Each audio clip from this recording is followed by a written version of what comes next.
Aula 4. Como as pessoas se expressam. Na aula anterior, você aprendeu que existem diversas maneiras e procedimentos para resolver conflitos. A negociação, mediação e conciliação são métodos autocompositivos que auxiliam as partes a solucionar problemas. Ao final dessa aula, você deve ser capaz de entender um pouco mais sobre como as pessoas se comunicam, o que é e quais são os mecanismos da comunicação entre as pessoas. Vamos entender o que dizem algumas teorias que analisam a comunicação entre os seres humanos. Olá, bem-vindo à nossa aula. Primeiro, vamos combinar uma coisa? Para que não tenhamos que repetir sempre negociadores, conciliadores e mediadores, daqui para frente vamos chamá-los apenas de terceiros. Combinado? Toda vez que você ouvir a palavra terceiro, pense que estamos nos referindo aos negociadores, conciliadores e mediadores. Comunicação. Conceito. Vamos começar definindo um conceito para comunicação. Como vocês sabem, existem várias maneiras de explicar o que é comunicação. E assim, para que possamos compreender melhor nossa aula, é preciso escolher um. Comunicação é a forma de interação humana mais básica. Sem ela, não haveria como existir relacionamentos. Segundo o professor Luiz Martino, a comunicação se exprime enquanto fundamento de todo o relacionamento humano e, consequentemente, como condição de possibilidade de toda a ação social. Assim, os homens só conseguem se entender como homens porque se comunicam. Ela é o ato básico da existência e se transforma em uma necessidade. A vontade de exprimir seus sentimentos e os tornar conhecidos é que leva o ser humano a se comunicar.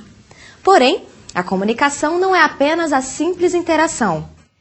Ela é multifuncional. Não apenas estabelece as relações primárias, como mantém e cria as regras dessas relações e separa o homem do estado de isolamento. O professor Martino explica ainda mais.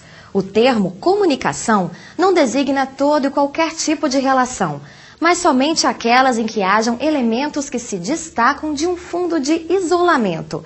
Pode ainda ser apenas a intenção de romper o isolamento nos quais os indivíduos estão, ou apenas a ideia de uma realização em comum. A comunicação quebra uma barreira, ultrapassar o ser. A comunicação só pode acontecer quando existem mais de um indivíduo. O ato definido aqui precisa de um emissor e um receptor.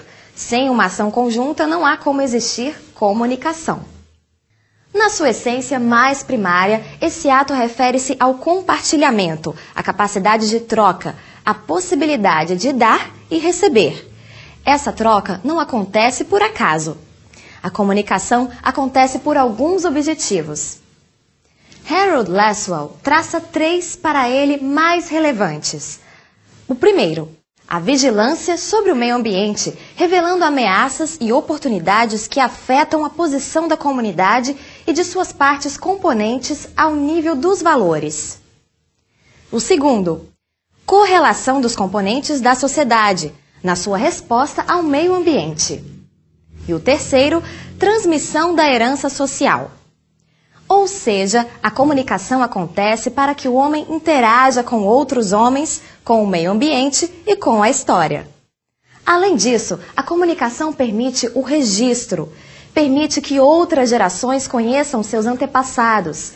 Esse registro é o que torna extremamente complexa e válida aos homens.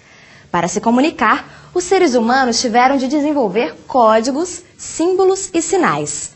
Criar significantes e significados, colocados como elementos representativos de um conhecimento comum. Para entender melhor como funciona o processo de comunicação, algumas teorias separam o processo de comunicação em alguns elementos básicos. Vamos conhecer melhor cada um desses elementos. O emissor é aquele que transmite a mensagem e, portanto, é o elemento que precisa atuar com nitidez, clareza, transparência, expressão verbal, escrita, simbólica ou mesmo gestual.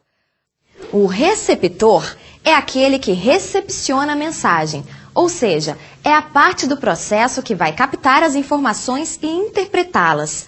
Portanto, é salutar que o receptor seja capaz de compreender as informações externadas, pois, de outro modo, a falta de entendimento pode dificultar a solução do conflito, ou, na pior das hipóteses, pode gerar outro conflito. A mensagem é o objeto da comunicação, é aquilo que o emissor quer enviar ao receptor. A mensagem é o conteúdo daquilo que se quer transmitir. Pode ser qualquer pensamento ou ideia expressa em um código que é moldada para ser transmitida em algum meio de comunicação. Uma quantidade de informação com início e fim ou uma informação de registro, uma corrente de dados que deve ser transmitida. O código ou linguagem é o conjunto de signos usados na transmissão e recepção da mensagem. É o conjunto de símbolos que são usados para que aconteça a comunicação. É importante lembrar que para que a comunicação se efetive, é preciso que o emissor e o receptor conheçam o mesmo código, ou seja, que se comuniquem pela mesma linguagem. O canal também é denominado de médium e é o meio pelo qual o emissor passa a sua mensagem ao receptor. Esse elemento precisa ser construído de modo eficiente e adequado, pois deve manter a imparcialidade e a integridade das mensagens transmitidas pelo emissor. É importante lembrar que ninguém é apenas emissor ou receptor. Todos têm os dois papéis e a comunicação não é linear. O receptor processa a mensagem e responde àquele estímulo. Além disso, para que a comunicação realmente aconteça, é preciso que o emissor use um código que o receptor conheça. Imagine, se você quiser negociar com alguém que só fala russo e você só fala português, provavelmente a comunicação não vai funcionar. Apesar de haver um receptor e um emissor, a mensagem está num código que não é reconhecido pelo receptor. Vamos levar isso para a realidade dos conflitos. Quando duas pessoas estão brigando, elas param de se comunicar porque começam a usar códigos que a outra não entende. Pode até ser que estejam falando a mesma língua, mas estão falando coisas que o outro não entende. Para conseguir resolver um conflito, é preciso prestar atenção nas mensagens, códigos e canais que estão sendo usados pelas partes. Assim, fica mais fácil reaproximá-las. O papel do diálogo. O diálogo é um meio de comunicação bastante importante, pois é responsável pela condução das mensagens do emissor ao receptor. Durante uma negociação, mediação ou conciliação, o diálogo assume um papel ainda mais distinto, pois é através das conversações que as partes restabelecem, pelo menos em parte, a aproximação que havia antes do conflito. O diálogo pode ser considerado uma metodologia de conversação que busca alguns resultados, tais quais a melhoria da comunicação entre os interlocutores, a observação compartilhada da experiência e a produção de percepções e ideias novas. O diálogo é uma forma de ampliar a percepção dos fatos por pessoas distintas. A intenção do diálogo não é de tomar decisões ou chegar a conclusões definitivas. O intuito é procurar novas perspectivas, novos olhares sobre os fatos e criar significações distintas para ele de forma coletiva. Não há diálogo de apenas um indivíduo, e sim a interação entre duas pessoas. O método do diálogo visa uma atividade em comum a alguns indivíduos, uma atividade que ofereça uma reflexão e observação das situações. Para Humberto Mariotti, o diálogo, reflexão conjunta e observação cooperativa da experiência, é uma metodologia de conversação que visa melhorar a comunicação entre as pessoas e a produção de ideias novas e significados compartilhados.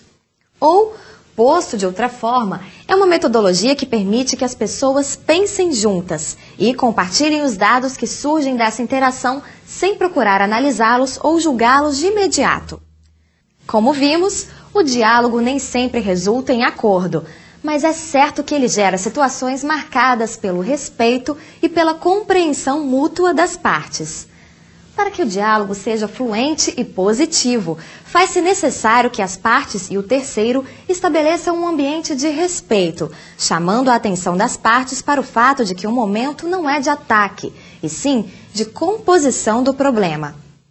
Nesse mesmo sentido, o terceiro deve estabelecer que enquanto um fala, a outra parte deve escutar, sem intervir, até que lhe seja transmitida a palavra. Com isso, as partes passam a se sentir mais à vontade para externar posições, interesses, situações e informações pertinentes ao objeto do conflito, pois, de modo contrário, o medo e o receio podem impedi-las de declarar o que pensam. E cabe ressaltar que é no diálogo que as partes tomam conhecimento dos fatos antes não conhecidos, o que pode provavelmente mudar o curso do conflito. É também no diálogo que se criam as perguntas abertas e objetivas, oportunidades para que as partes, além de satisfazerem todas as suas curiosidades e tirarem suas dúvidas sobre os seus opositores, possam falar de si e externar o que lhes perturbam. Estruturando as perguntas para criar diálogos. Tendo em vista que o diálogo possui uma grande importância para a negociação, conciliação e mediação, um dos papéis do terceiro consiste em incentivá-lo. Para isso, o bom terceiro deve fazer perguntas inteligentes e criativas, as quais possam funcionar como uma verdadeira ferramenta de esclarecimento ou investigação. A partir das perguntas esclarecedoras, o terceiro pode obter informações das partes que venham elucidar algum ponto obscuro ou controverso. Por exemplo, mas você não poderia dispor de um outro produto para ofertar em substituição ao que foi entregue? A partir das perguntas investigativas, o terceiro pode tomar conhecimento dos interesses imediatos e dos interesses verdadeiros das partes. Como, por exemplo, veja que você, na verdade, gostaria que ele reconhecesse os seus direitos como consumidor. Além das perguntas esclarecedoras e investigativas, existem outros tipos de perguntas que também causam grande impacto em um procedimento. Pergunta positiva. É aquela que, quando realizada, supõe uma resposta em anuência, como, por exemplo, então você compreende que João precisa do terreno para continuar sua cultura de hortaliças. Pergunta negativa. É aquela que, quando realizada, supõe uma resposta em negação, como, por exemplo, então você não sabia que Maria tinha as chaves da loja? Pergunta aberta. É aquela que, quando realizada, exige uma resposta narrativa, como, por exemplo, você pode me dizer o que aconteceu naquela reunião de negócios? Pergunta fechada. É aquela que, quando realizada, exige uma resposta breve, do tipo sim ou não. Como, por exemplo, você tem certeza disso? Pergunta lógica. É aquela que, quando realizada, exige uma resposta que tenha conexão com um outro fato. Como, por exemplo, então você quer dizer que a perda do negócio foi motivada pela venda do carro? Por quê? Pergunta cíclica ou circular. É aquela que, quando realizada, induz o receptor a dar uma resposta sobre si mesmo, muito embora a pergunta seja feita com uma introdução da outra parte. Como, por exemplo, o que você acha que ele ainda não explicou sobre o serviço que você realizou em sua loja? Pergunta indutiva. É aquela que, quando realizada, induz o receptor a dar uma resposta dirigida, ou seja, pré-determinada. A resposta a esse tipo de pergunta geralmente contém alguns traços do ponto de vista do terceiro. Portanto, é indicada quando o terceiro quer sugerir uma possível solução por meio de uma pergunta. Como, por exemplo, então você quer dizer que as sacas de milho poderiam ser substituídas por sacas de soja, desde que os valores se equiparem? Pergunta específica. É aquela que, quando realizada, exige uma resposta envolvendo um determinado ponto da controvérsia, como, por exemplo, qual foi mesmo o material empregado na construção? Pergunta invertida. É aquela que, quando realizada, faz com que o receptor faça uma reflexão dos seus possíveis atos se estivesse no lugar da outra parte, como, por exemplo, se você se encontrasse no lugar dele, o que teria feito naquela ocasião? Comunicação não violenta. A comunicação não violenta, ou simplesmente CNV, É uma tentativa de escutar e se expressar de maneiras a conectar as pessoas, buscando uma convivência que funcione para todos. Essa maneira de comunicação é fruto de uma série de pesquisas desenvolvidas por Marshall Rosenberg e sua equipe. Para o pesquisador, essa é uma forma de comunicação que leva as pessoas a se entregarem de coração, de forma compassiva. O termo não violência foi usado como uma maneira de referência a Gandhi. Gandhi foi um líder pacifista indiano que falava do estado compassivo natural que acontece quando afastamos a violência de nosso coração. Rosenberg chama a atenção para o fato de que, apesar de não acharmos que toda fala é violenta, nossas palavras frequentemente geram mágoa, dor. Por isso, é preciso repensar a forma pela qual nos comunicamos para melhorar as relações e solucionar os conflitos. O processo da CNV. Marshall Rosenberg descreve o modelo o qual é preciso ter atenção para poder praticar a CNV. Para ele, esse modelo é composto por 4 elementos que vamos explorar melhor daqui a pouco. Vamos primeiro entender como funcionam de maneira conjunta. O autor acredita que primeiro devemos observar o que está acontecendo de fato. Será que a situação é enriquecedora para a nossa vida ou não? Para ele, é preciso observar, mas não julgar, simplesmente saber o que nos agrada ou não. Depois, é preciso saber o que estamos sentindo com aquela situação. Após identificar qual sentimento aquele fato gera em nós, devemos reconhecer quais são as nossas necessidades ligadas aos sentimentos identificados. Depois de identificarmos qual a nossa necessidade, é importante então fazer um pedido. Expressar de forma muito clara qual ação esperamos. É importante lembrar que para que a CNV de fato aconteça, as pessoas devem ser claras e se comunicarem, seja oralmente ou não, o que sentem, o que querem. O autor sintetiza a CNV em 4 fases. Veja, as ações concretas que estamos observando e que afetam o nosso bem-estar. Como nos sentimos em relação ao que estamos observando? As necessidades, valores, desejos que estão gerando nossos sentimentos. As ações concretas que pedimos para enriquecer nossa vida. Para entender melhor a CNV, é preciso saber que ao longo da vida aprendemos a julgar as ações dos outros. Esse julgamento é chamado por Rosenberg de comunicação alienante da vida. É ela que faz com que usemos nossos valores e moral para julgar os outros. Assim, tudo que não está de acordo com o que achamos, julgamos errado ou mal. Começamos a comparar as ações dos outros e até mesmo nossas, e isso gera falta de compaixão. Durante a vida, acabamos esquecendo que cada pessoa é responsável por seus atos, sentimentos e pensamentos, e se comunicamos nossos desejos como exigências, bloqueamos a ligação com os outros. Observar sem avaliar. O primeiro passo para conseguir que a CNV seja colocada em prática parece muito difícil, mas é muito possível. O pesquisador nos ensina que é preciso observar sem julgar. Devemos separar a observação da avaliação. Por quê? Primeiro, porque quando expressamos nossas observações junto com as avaliações, as pessoas tendem a receber isso como críticas e criar resistência sobre o que estamos dizendo. E também porque as avaliações nos afastam dos fatos e nos levam apenas ao conceito pré-formulado sobre o fato.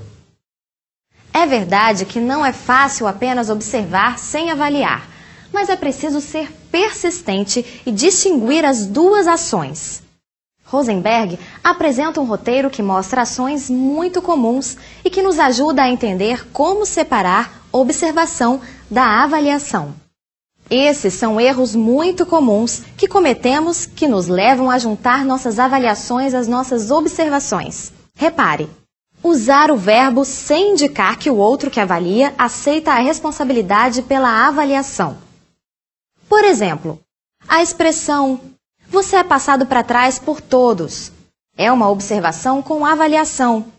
Para distinguir os dois, uma forma possível seria: Quando vejo você ajudar todos frequentemente, acho que as pessoas estão levando vantagem em cima de você. Usar verbos de conotação avaliatória. Por exemplo, a expressão "Você vive deixando as coisas para a última hora" é uma observação com avaliação, não é? Para distinguir os dois, uma forma possível seria: você só conclui os projetos na véspera da entrega. Implicar que as inferências de uma pessoa sobre os pensamentos, intenções ou desejos de outra são as únicas possíveis. Por exemplo, a expressão "O seu produto não vai ser aceito pelos padrões sanitários" é uma observação com avaliação. Para distinguir os dois, uma forma possível seria: acho que o seu produto não vai ser aceito pela vigilância sanitária. Confundir previsões com certezas. Por exemplo, a expressão "Se você não planejar suas ações de venda, sua loja vai falir" é uma observação com avaliação. Para distinguir os dois, uma forma possível seria: se você não planejar suas ações de vendas, temo que sua loja possa falir. Não ser específico a respeito das pessoas a quem se refere. Por exemplo, a expressão "Os padeiros não cuidam das suas padarias" é uma observação com avaliação. Para distinguir os dois, uma forma possível seria: não vi o Manuel limpando a sua padaria hoje. Usar palavras que denotam habilidade sem indicar que se está fazendo uma avaliação. Por exemplo, a expressão "João é péssimo vendedor" é uma observação com avaliação. Para distinguir os dois, uma forma possível seria: João não vendeu nenhuma casa esse mês. Usar advérbios e adjetivos de maneira que não indicam que se está fazendo uma avaliação. Por exemplo, a expressão "João é horroroso" é uma observação com avaliação. Para distinguir os dois, uma forma possível seria: João não me parece ter uma aparência agradável. Identificar e expressar os sentimentos. Um importante elemento da CNV são os sentimentos. É necessário desenvolver um vocabulário que nos permite nomear ou identificar nossas emoções de forma clara e específica. Isso nos ajuda a ligar mais facilmente aos outros. Muitas vezes pensamos que ser vulneráveis nos fará perder ou conseguir um acordo ruim. Porém, ao expressarmos nossos sentimentos verdadeiros, ajudamos a resolver conflitos. Admitir como nos sentimos em algumas situações ajuda o outro a também se expressar. E isso auxilia no processo de solução de problemas. É preciso ainda distinguir sentimentos de pensamentos. Precisamos expressar o que sentimos e não o que pensamos que somos. Por exemplo, sou um péssimo administrador. É uma descrição do que penso que sou. Já, estou me sentindo decepcionada com a forma que estou conduzindo o meu trabalho. Essa é uma expressão do nosso sentimento. Assim, também devemos distinguir o que sentimos do que achamos que os outros fazem em relação a nós. Por exemplo, sinto que fui ignorada pelo gerente da loja. A palavra ignorada significa que a parte acredita que o outro não lhe deu atenção. Já, fiquei incomodada por não ter sido atendida pelo gerente. Expresse os seus sentimentos. Assumir a responsabilidade por nossos sentimentos. O terceiro elemento da CNV, apresentado por Rosenberg, é o reconhecimento das necessidades ligadas aos nossos sentimentos. O pesquisador atenta para o fato de que as ações e palavras dos outros podem ser estímulos, mas nunca causa dos nossos sentimentos. Quando nos deparamos com uma situação na qual o outro se expressa de forma negativa, podemos escolher 4 caminhos: nos culpar, culpar o outro, perceber nossos sentimentos e necessidades ou perceber os sentimentos e necessidades escondidas na mensagem do outro.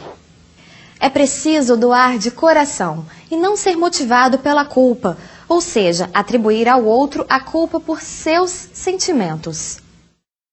Para uma boa CNV, é preciso ligar o sentimento a uma necessidade. Críticas e julgamentos são alienadas de nossas necessidades. Quanto mais nos atermos aos nossos sentimentos e necessidades, melhor será a nossa reação. Quando somos claros sobre o que precisamos, temos mais chance de conseguirmos. E se não valorizarmos nossas necessidades, ninguém o fará por nós. Essa também não é uma tarefa fácil. Aprendemos desde cedo que revelar o que necessitamos é algo ruim. Assim, Rosenberg prevê que para conquistar uma boa CNV, passamos por alguns estágios. O primeiro é a escravidão emocional. Nessa fase, acreditamos que temos responsabilidades pelos sentimentos dos outros. Depois, estamos na fase ranzinza, afirmando que não nos importamos com os sentimentos ou necessidades de ninguém.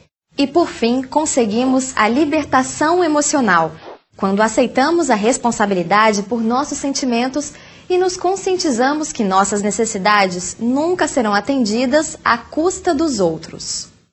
Pedir aquilo que enriquecerá nossa vida. Por fim, o último e quarto elemento da CNV é o que queremos pedir ao outro que enriquecerá nossa vida. Devemos evitar ser vagos e confusos. É preciso usar uma linguagem clara e ações positivas para que o outro saiba o que estamos pedindo, ao invés do que não estamos pedindo. Para Rosenberg, quanto mais claro formos acerca do que desejamos ter em retorno, mais possível será o nosso sucesso. Devemos formular pedidos em linguagem clara, positiva e de ações concretas, pois assim o outro saberá o que realmente queremos. Afinal, pode não ficar claro para o outro o que estamos pedindo se apenas expressarmos nossos sentimentos. Por outro lado, não é raro não sabermos o que estamos pedindo. Por isso, é preciso saber o que estamos querendo pedir. Ao mesmo tempo, se apenas pedimos e não explicamos nossos sentimentos e necessidades, pode parecer que estamos exigindo algo do outro. Por exemplo, por que você não termina esse projeto logo? Pode parecer uma exigência ou até um ataque do chefe. Mas se ele diz, estou preocupado com o andamento do projeto, teremos que apresentá-lo semana que vem, você precisa de ajuda para terminar? O funcionário vai entender de outra forma. É preciso ter certeza que a mensagem que enviamos foi compreendida da forma como queremos. Muitas vezes, os outros a recebem de outra maneira. Precisamos ser claros sobre o tipo de resposta que queremos receber. Para isso, podemos pedir que o ouvinte repita a mensagem. Quando o ouvinte repete, devemos mostrar que apreciamos a repetição e demonstrar também empatia com aqueles que não querem atender nosso pedido. Quando nos expressamos com honestidade, esperamos que o outro faça o mesmo. Então, preste atenção. Queira saber o que o ouvinte está sentindo, o que ele está pensando e se ele está disposto a fazer o mesmo que você fez. É importante relembrar que pedidos não devem ser exigências, pois quando exigimos algo, o outro pode se submeter ou se rebelar. E aí, não é isso que queremos. Normalmente, as exigências são seguidas de críticas aos ouvintes. Um pedido oferece sempre empatia ao outro, é sincero e não obriga o outro. Ajuda muito a comunicar que o nosso desejo deve ser atendido caso o outro também assim deseje. O objetivo não é mudar o outro e fazê-lo escravo da nossa vontade, e sim estabelecer relacionamentos com base em empatia e honestidade, que no fim atendem às necessidades de todos. A CNV ajuda a restabelecer relacionamentos e a aproximar as partes, para ajudá-las a se expressarem e a construírem uma solução. O pesquisador escreveu sobre comunicação não violenta e as técnicas para praticá-la. A pesquisa é uma excelente leitura complementar ao nosso curso. A comunicação imprópria. Da mesma forma que a comunicação pode funcionar como a mais importante ferramenta na busca por uma solução ao conflito, uma comunicação positiva, ela também pode, se mal utilizada, piorar a situação, gerar mais conflitos, encerrando a negociação ou, na melhor das hipóteses, prejudicar alguma fase ou reunião. Isso ocorre muitas vezes porque aconteceu uma comunicação inadequada e negativa. Vejam adiante as atitudes que podem gerar uma comunicação imprópria. Fazer julgamento. Em momento algum, o terceiro deve manifestar algum juízo de repulsa, indignação, preconceito ou condenação dos atos relatados pelas partes. São exemplos do que deve ser evitado. Mas como você foi capaz de fazer aquilo com o carro dele, hein? Ou ainda, segundo meu entendimento, você não agiu corretamente. Psicologizar. Não cabe ao terceiro investigar as causas ou as razões pelas quais as partes desenvolveram o conflito. Veja um exemplo do que não deve ser dito. Mas e se o problema é a qualidade da matéria-prima fornecida, por que então você não procurou outro fornecedor desde o início? Persuadir ou ameaçar. O terceiro jamais pode deixar transparecer que quer uma determinada solução ou mesmo que o acordo seja alcançado com brevidade. São exemplos do que não deve ser dito. Ou você aceita logo a proposta dele, ou eu vou ter que encerrar a sessão mais cedo hoje. Aconselhar. Não cabe ao terceiro fazer qualquer tipo de aconselhamento, pois o seu papel não lhe permite invocar as opiniões próprias na tentativa de convencer as partes a seguir o seu ponto de vista sobre os fatos. É um exemplo que não deve ser dito. Se eu fosse você, passaria a comprar a mercadoria de outro fornecedor. Ser protetor.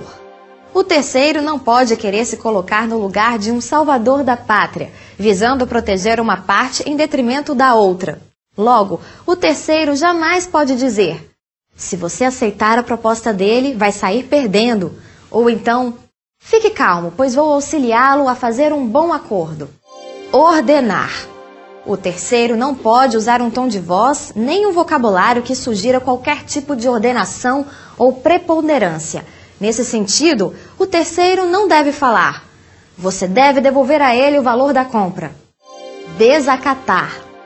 O terceiro jamais pode lançar palavras em desacato ou insulto às partes. Ao contrário disso, o terceiro deve sempre ser polido e cordial com as partes.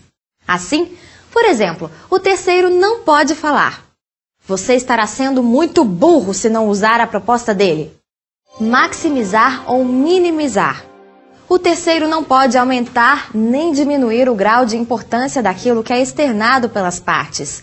Nesse sentido, o terceiro não deve dizer, por exemplo: você precisa se acalmar, pois isso não vai dar em nada. Moralizar. O terceiro não pode querer que as partes sigam seus princípios e seus valores morais. É um exemplo do que não pode ser dito. Você deveria dar melhores exemplos aos seus funcionários. Lembrete. Nessa aula você aprendeu: a comunicação é a forma mais básica de interação humana. É através dela que os homens constroem seus relacionamentos. Existem elementos básicos necessários para que ela aconteça, que são emissor, receptor, mensagem, código e canal. O diálogo é uma forma de olhar de forma diferente para uma situação e deve ser incentivado para resolver os conflitos. A comunicação não violenta é composta por 4 elementos que nos ajudam a nos expressar melhor e a nos comunicar de forma eficiente com o outro.